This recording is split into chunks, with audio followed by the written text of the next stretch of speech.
It's okay sir. உங்க பேர் சொல்லுங்க. என் பேரு ராஜா மையப்பன். என்ன வேலை செய்றீங்க? என்னது கேட்கல சார், எந்த செக்டர்ல வேலை செய்றீங்கன்னு கேட்டேன்.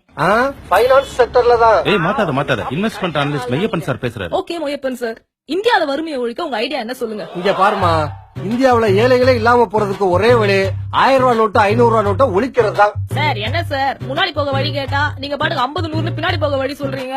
சரி, 500 1000 ரூபாய் நோட்டு ஒழிச்சிட்டா மட்டும் இந்தியால வறுமை எப்படி ஒழியும்? அம்மா, நம்ம நாட்டோட வறுமைக்கு காரணம் லஞ்ச பணம், ஊழல் பணம், வரி கட்டாம தப்பா ஏமாத்துற பணம், இப்படி சம்பாதிக்கிறது பதுக்கிறது எல்லாமே 500 1000 ரூபாய் நோட்டா தாமா. நாட்டுல இருக்கிற 20% பேர் தான் 500 ரூபாய் 1000 ரூபாய் நோட்டை யூஸ் பண்றவங்க.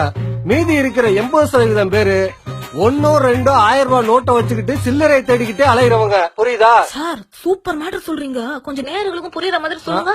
அப்ப உங்களுக்கு புரிஞ்சிருச்சாக்கும். சார் என்ன சொல்றீங்க, கலாய்கிறாரே. இங்க பாருமா, 1000 ரூபாய் நோட்டா இருந்தா 100 கோடி ரூபாய கூட பெரிய 2 சூட்கேஸ்ல வச்சு பதுக்கிடலாம். அதே 100 ரூபாய் 50 ரூபாயா இருந்தா பெரிய வீடே தேவைப்படும். பாதுகாப்பு இருக்காது, திருட்டு பயம், போலீஸ் பிரச்சனை, இன்கம் டாக்ஸ் பயம், தங்கத்துல காசு போட மாட்டான்.